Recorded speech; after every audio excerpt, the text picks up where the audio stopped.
Morning. So last night I was watching a video on Stanley Dirt Monkey's channel. He bought the Snow Dog for his Dodge and showing how just got jake brakes going, showing how it connected and how it worked on his truck. I want to kind of take the time to show you how the new SnowEx hooks up to the truck, because there's a couple features on the Snow Dog that I wasn't really into. The way that it mounted to the truck, it's a lot of hands-on. You had to pull two safety pins and pull two levers at the same time. Then you had to take the headgear and push it up to the truck to make it come in contact. I want to just show you how easy it is to hook this one up. First of all, let me back up a little bit because I just want to show the front end here real quick.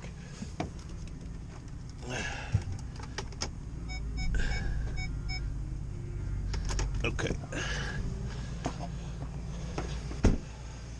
So the one thing that I didn't like about that Snow Dog, and I actually don't like it on my Boss either, is the way it mounts to the front of the truck, or I should say the way you hook up to it.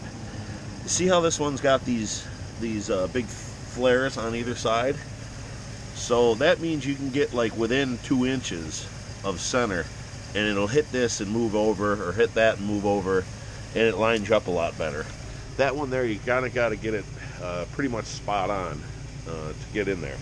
But now let me show you how to mount this up. So we're just going to drive forward, and this part right here is going to go into here, I think. Yeah, that's going to go into there, and then I'll show you how to hook it up. So let me just pull forward into the shoes. Watch out, boy. Don't let me run into you.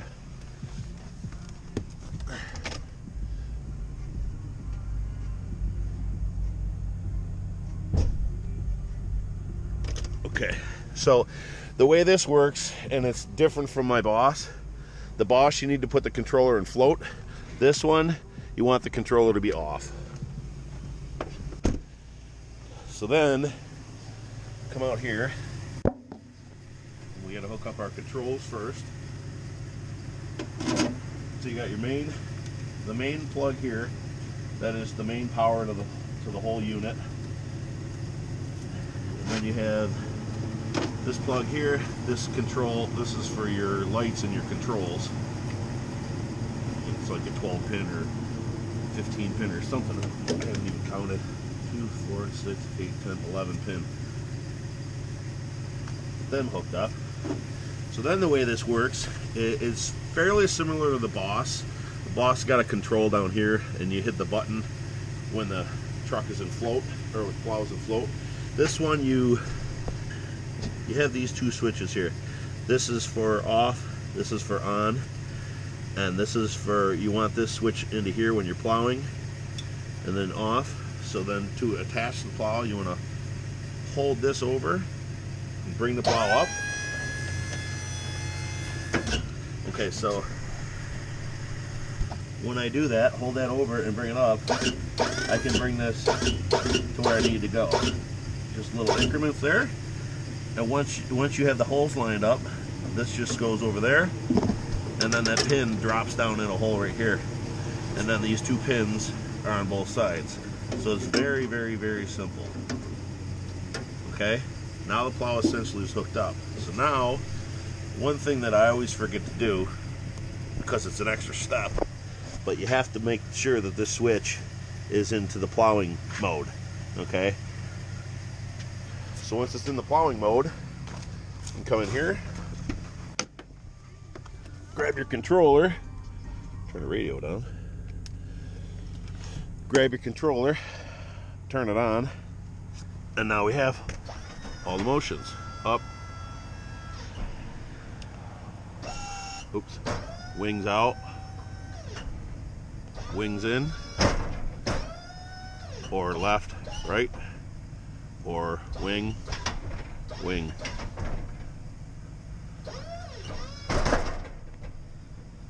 and then that's down pressure.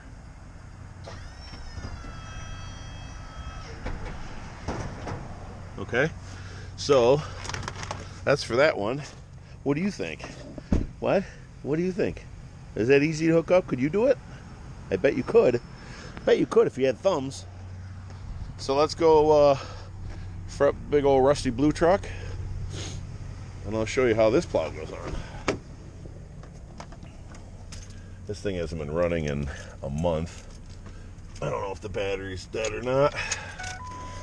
I have the glow plugs plugged, or the heater plugged in. Ooh, it's a little bit low, but not too bad. Okay, so now the way this plow works is you want the controller to be on and double tap to it'll either double tap to go red or just hold it down until it goes red. And once that happens,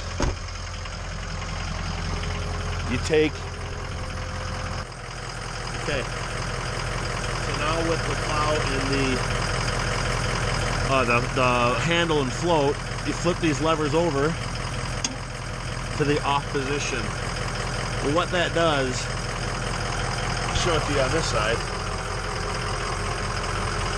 This lever broke, or the springs came undone, or something happened here. But when the lever comes over to the off position, it lifts up on this arm right here, which is a hook that holds this handle in. So if I just hold it up like that and hit the up,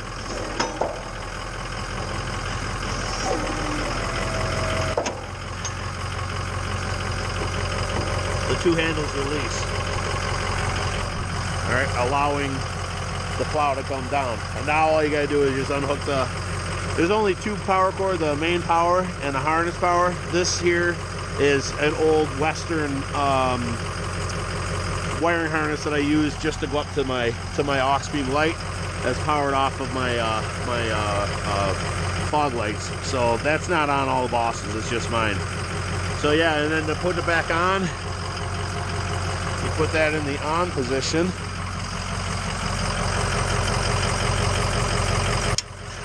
That.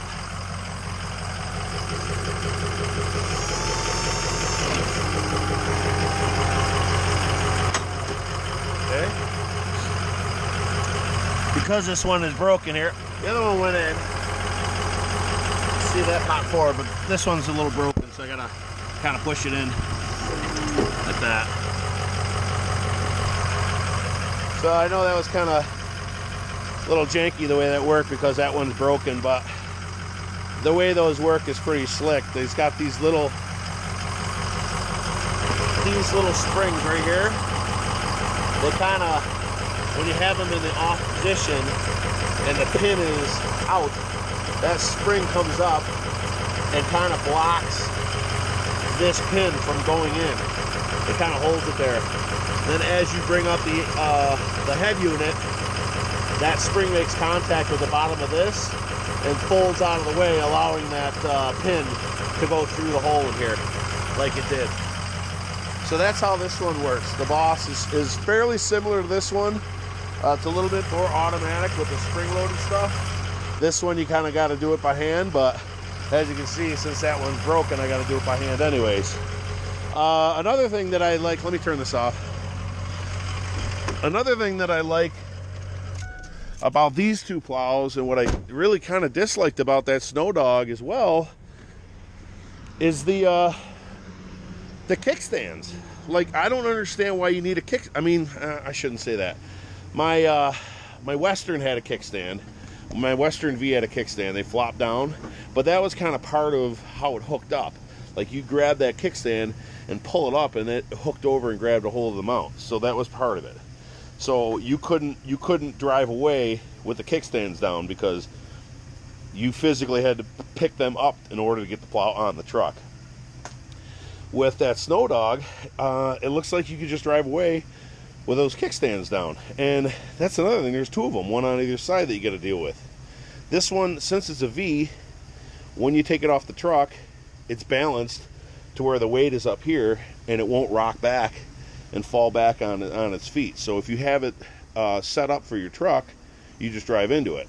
And then I noticed Stan was talking about something yesterday too, is the attack angle of the plow. If that part is elevated or that part is elevated, the attack angle isn't right. Well, really the only thing that matters is this A-frame right here, okay? That needs to be level, parallel with the ground when you're hooked up to your truck. If that's parallel with the ground, then the plow is parallel. You know, it won't be high here or low there, or high here or low there. It'll be parallel. And the way you adjust that is on the truck side itself, the mount from when the plow guys hook it up from the factory, they set it up to the height of your truck. So if you go and switch your tires, or for instance, I bought a 3-inch lift for this truck, so the truck is going to go up 3 inches. I have to move that mount down 3 inches because it needs to be parallel. And once you're parallel with the ground, then it works just fine. So, and what else was there? Oh, the other thing was chains versus the hydraulic ram for lifting and lowering. Stanley made a good point yesterday where if your plow breaks down and you need to get the plow up for any reason, you can go ahead with a chain, with a plow with a chain. You can just drive up into a snowbank, the plow will ride up, and then you can just adjust those chains to grab a hold, and then when you back away, the plow won't fall on the ground. You can't do that with these, but you can do other things. If you pull that pin right there, okay, you pull that pin, pull that out and move the ram away, you can put a come along on the front of this to your headgear or a jack, you know, bottle jack or something to pick up the plow blade, and then you can chain it off that way. You know, if you're in an emergency and you need to get out of somewhere. So that can happen, or or just fix it where you are. But I've had it happen, not to that plow, but my old Boss V, I had a hydraulic line blow on me and I couldn't raise the plow anymore, so I did that. I pulled the pin. On the Boss, it's a little different. This one's kind of behind the motor, this one's in front of it. So I was able to pull the pin right here, just pull this forward, and then I got a chain. I think I just kind of hooked it underneath here, and then I wrapped it around here, and then did a come along, and I pulled up the plow blade so it was off the ground till I could get it back to the house. So yeah, so that's an option. So, but basically that's it. That's how these plows plug in. They're super simple to do. And yeah, I watched that yesterday when pushing that headgear up and then putting his back underneath this and picking it up to get that pin out. Just to me is like, you know, if it's frozen or it's been on your truck for a long time and you got a little bit of rust or corrosion build up on stuff, it just sounds like a nightmare to me. So this is the way to go. As far as, you know, these two plows are concerned, that little electric on and off thing is the way to go. But I just wanted to make that quick little video to kind of show you how this one goes on. It's pretty slick, and this is the calm before the storm. We're supposed to get 2 inches tonight, 3 inches tomorrow, and a big storm coming on Saturday. So I'm gonna go ahead and get some sort of a mount and get you guys up here somewhere so that I can film some plowing. But yeah, no, so that'll do it for this one. If you could, please rate, comment, subscribe. Have a great day. Give me a thumbs up for this guy too. Right?